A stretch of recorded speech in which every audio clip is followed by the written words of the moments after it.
Hello Shri शिवाय नमस्तुभ्यम। आज हम बात करते हैं पार्थिव शिवलिंग का निर्माण कैसे करते हैं और उसका पूजा विधि। सबसे पहले हम साफ मिट्टी में दूध गंगा जल मिला के हम इससे गूंथ के अच्छे से रख लेंगे। गूंथने के बाद शिवलिंग की पिंडी और जलाहारी बनाएंगे। सबसे पहले हम थाल में बेलपत्र रख के जलाहारी बनाएंगे, उसके बाद उसके ऊपर पिंडी बनाएंगे, उसके बाद पानी की सहायता से उसे चिकना कर लेंगे। 9 शिवलिंग बना सकते हैं, पिंडी बना सकते हैं या 12 बना के या फिर एक ही बना के आप पूजा कर सकते हैं।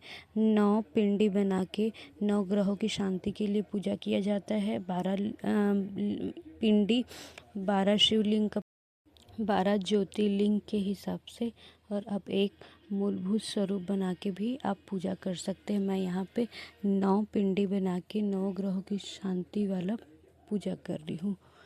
प्रदोष के दिन आप कभी भी जब आपका मन करे तो आप सोमवार को बना के यह पूजा विधि कर सकते हैं। इसमें किसी पंडित की आवश्यकता नहीं है, सिर्फ आप अपने घर में पार्थिव शिवलिंग का निर्माण करके पूजा कर सकते हैं। अगर आपको गायत्री मंत्र याद है तो आप गायत्री मंत्र का जाप करते ही रहे, या ओम नमः शिवाय या श्री शिवाय नमः शिवाय नमस्तुभ्यम। ये रहा हमारा पूजा सामग्री। दूध, दही, घी, फूल, बेलपत्र, चंदन, चावल, हरा मूंग, काली मिर्ची, मसूर दाल इत्यादि। सबसे पहले हम घी का दीपक जलाएंगे। घी के दीपक जलाने के बाद हम जल चढ़ाएंगे, दूध जल चढ़ाएंगे, उसके बाद हम दूध चढ़ाएंगे। दूध चढ़ाने से उत्तम बुद्धि और मन में शांति मिलती है। दही चढ़ाने से मन के आत्मा शुद्ध होती है। गंगा जल चढ़ाने से मोक्ष और मनोकामना पूर्ण होता है। काली मिर्च चढ़ाने से स्वास्थ्य में लाभ होता है। हरे मूंग चढ़ाने से आर्थिक लाभ होता है। शिवजी में दूध, दही, गंगा जल, हरे मूंग और काली मिर्च चढ़ाने से शारीरिक और मानसिक शांति मिलती है। रोगों से मुक्ति मिलती है। जीवन में सुख समृद्धि आती है। दूध में शक्कर मिलाकर चढ़ाने से अच्छी बुद्धि और परिवार में सुख मिलता है। शहद और घी चढ़ाने से जीवन में मिठास आती है और रोगों से मुक्ति मिलती है। हम पंच स्नान कर लेंगे दूध, दही, घी, मोदरस और गंगा जल से। उसके बाद हर चीज़ को चढ़ाने के बाद हम एक बार जल से दोबारा स्नान करवाएंगे। जैसे दूध चढ़ा लिए, फिर जल से, फिर दही, फिर जल से। श्रृंगार करने के स्नान करवाने के बाद हम श्रृंगार करेंगे। सबसे पहले चंदन, गीला चंदन है जो कि मैंने हाथ में घिस के महादेव को अर्पण कर रही हूँ।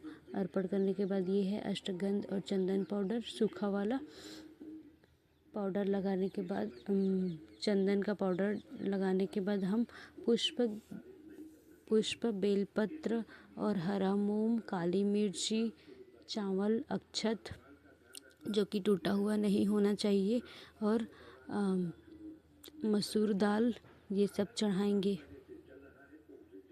सब चढ़ाने के बाद हम शिव जी का श्रृंगार करेंगे। अब आपको जैसा मन करे, आपको जो अर्पण करना है, जो आपके पास अवेलेबल हो उसी से आप कर सकते हैं।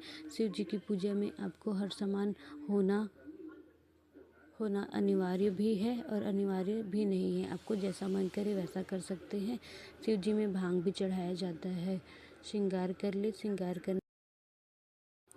श्रृंगार करते करते या तो आप मंत्र का जाप कीजिए, या तो आप अपने फ़ोन में, टीवी में, किसी भी चीज़ में मंत्र चालू करके उसको मन से शांत मन से उसका स्मरण कीजिए। यहाँ पे मैं हरे मूंग चढ़ा रही हूँ।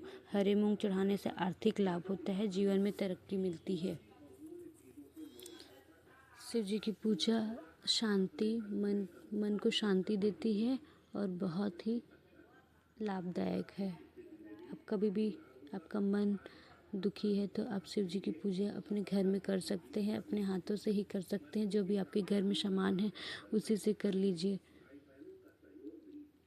जैसा कि मैं कर रही हूँ। या तो फिर सोमवार या प्रदोष के दिन करना अति उत्तम होता है। प्रदोष में शाम को सूर्य ढलने और चांद निकलने के समय गोधूली बेरा जिसको बोला जाता है, उस टाइम अगर आप पूजा करते हैं तो वो ज़्यादा फलदायी है। आप दक्षिण दिशा में बैठ के पूजा कर सकते हैं। शिवलिंग का जो जलाधारी है वो आपके फेस से अपोजिट डायरेक्शन में होना चाहिए। जैसे कि मेरी तरफ, मैं जिस तरफ बैठी हूँ उस तरफ सिर्फ पिंडी दिख रहा है, जलाधारी नहीं दिख रहा है। जलाधारी मेरे से अपोजिट डायरेक्शन में है।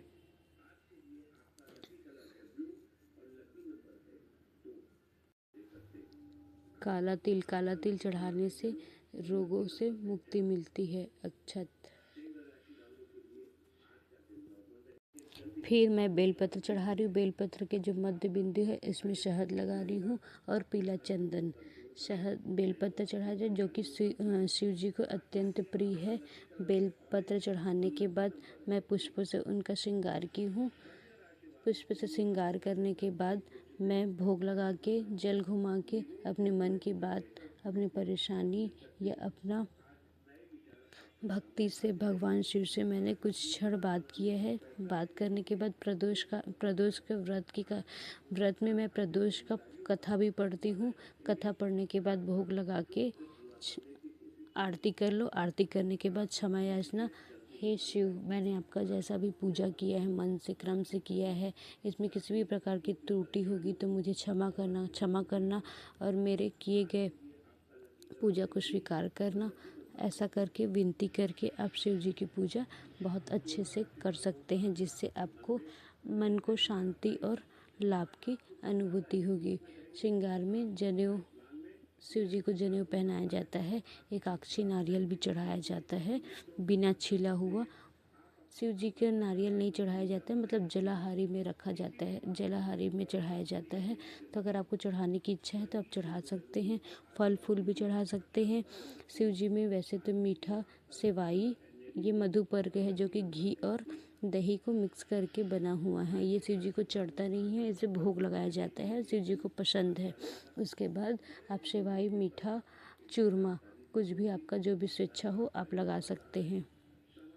जल घुमा के प्रणाम कीजिए। श्री शिवाय मंत्र का जितने बार हो सके जाप कीजिए। श्री शिवाय नमस्तुभ्यम, श्री शिवाय नमस्तुभ्यम, या ओम नमः शिवाय या ओम का ही जाप कर लीजिए।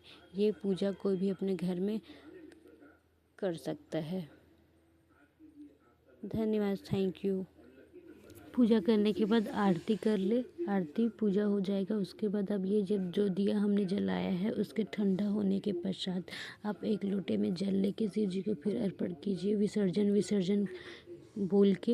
अब विसर्जन होने के बाद अगर आप शाम को पूजा कर रहे हैं तो रात होने से पहले आपको विसर्जन करना ज़रूरी है। विसर्जन करके आप इसे अपने घर के गमले में या आपके आसपास तालाब या नदी नहर होगा तो वहाँ भी आप ठंडा करने जा सकते हैं, या तो सुविधा नहीं है तो इसे आप अपने घर के गमले में भी कर सकते हैं विसर्जन, जिससे शिव जी की कृपा हम पर बनी रहे। श्री शिवाय नमस्तुभ्यम।